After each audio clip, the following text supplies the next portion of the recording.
മമ്മൂക്കയോടൊപ്പം ദുബായിലും അബുദാബിയിലും യാത്ര ചെയ്തിട്ടുണ്ട്. അങ്ങനെ ആണ്. ഒരുപാട് നല്ല മെമ്മറീസ് ഉണ്ടായിട്ടുണ്ട്. എത്ര ദിവസങ്ങൾ ഉണ്ടായിരുന്നു ആ യാത്രയൊക്കെ? 3 days. മാമാങ്കം എന്ന് പറഞ്ഞ സിനിമയുടെ ഷൂട്ടിൽ വെച്ചിട്ടാണ്. അങ്ങനെ ഷൂട്ടിംഗ് പർപ്പസിനാണോ പോയത്? അല്ലല്ല, ഷൂട്ടിംഗ് പർപ്പസ് അല്ല.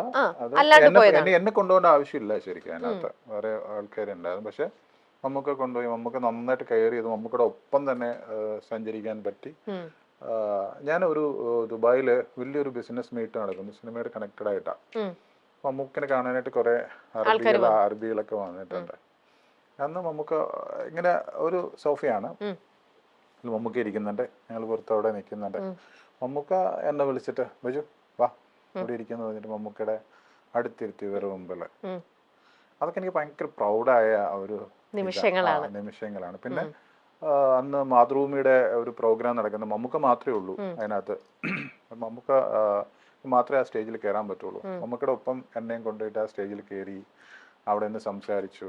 വേറെ ആരും ആ സ്റ്റേജിൽ കയറിയിട്ടില്ല മമ്മൂക്കയുടെ ഒപ്പം. എത്ര സന്തോഷം തോന്നിയ നിമിഷങ്ങളാണല്ലേ ബൈചേട്ടാ? ഒരുപാട് സന്തോഷം തോന്നിയ നിമിഷങ്ങളുണ്ട്. അതാണ് സിനിമയിൽ നിന്ന് കുറെ കാര്യങ്ങൾ മധുരാജയുടെ ഷൂട്ടിന്റെ സമയത്ത് ഞങ്ങള് അപ്പൊ ക്യാരവൻ ഇങ്ങ് എത്തത്തില്ല. അപ്പൊ അന്ന് ഒരു ഫൈറ്റ് സീക്വൻസ് ഞങ്ങള് മറ്റേ സ്റ്റേജ് പൊങ്ങി പോകുന്ന ഇതാ.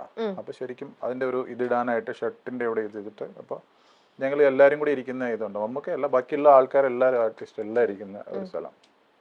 അങ്ങനെ മമ്മൂക്ക വരുമ്പോ തന്നെ ഒരു ഇതാണല്ലോ. അപ്പൊ മമ്മൂക്ക വരുന്നു, എല്ലാരും പുറത്തോട്ട് ഇറങ്ങണം. മമ്മൂക്കൊക്കെ ഷർട്ട് ഇട്ടിട്ട് ഇത് ചെയ്യണം. എല്ലാരും പുറത്തോട്ട് ഇറങ്ങുമ്പോ എല്ലാരും മാറ്റും. അപ്പൊ ഞാനും ഇങ്ങനെ ഇറങ്ങി വരിക, എന്നോ നീ വേണ്ട അവിടെ ഇരുന്നോ എന്ന് പറഞ്ഞു.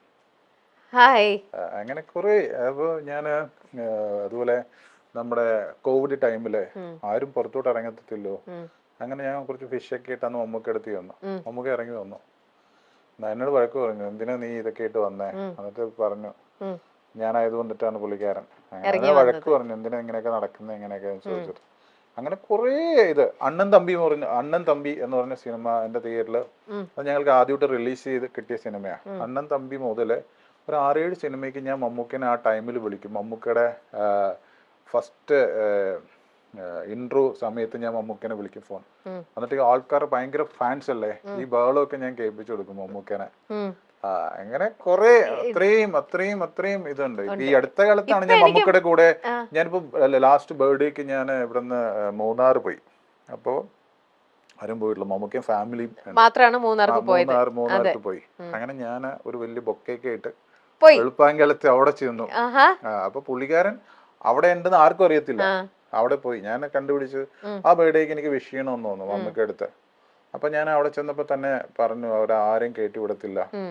ആ ബർത്ത്ഡേക്ക് മമ്മൂക്ക വന്നിട്ട് എൻ്റെ അടുത്ത് എന്തിനാ നീ ഇന്നലെ കണ്ടേയല്ലേ, പിന്നെ എന്തിനാ വന്നേ, ഇത്രയും ദൂരം വന്ന എന്തിനാ, ഒക്കെ എല്ലാം വാങ്ങി.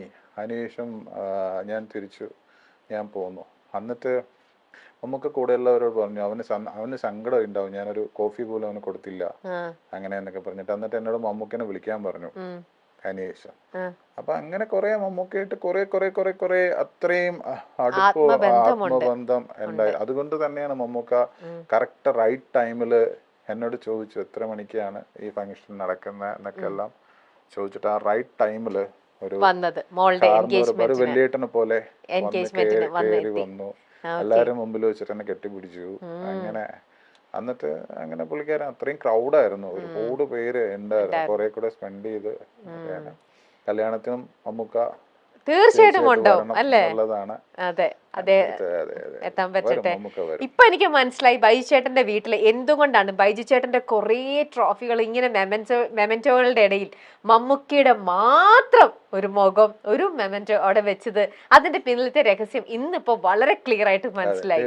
ഇത്രയും ഡെപ്തിൽ അന്ന് പറഞ്ഞില്ല, പക്ഷെ ഇന്നിപ്പോൾ ആ ഡെപ്തിൽ പറഞ്ഞപ്പോഴാണ് ആ ആത്മബന്ധം, നിങ്ങളുടെ തമ്മിലുള്ള ആ ഒരു ബന്ധത്തിന്റെ ആഴം മനസ്സിലായത്. ഞാൻ പറഞ്ഞില്ലേ, ഞാൻ അന്ന് 8ാം ക്ലാസ്സിൽ പഠിക്കുന്ന സമയം മുതലേ മമ്മൂട്ടി എന്നൊക്കെ ഇപ്പോഴല്ല, അന്ന് മമ്മൂട്ടി എന്നല്ലേ പറയുള്ളൂ. അതെ. അപ്പോ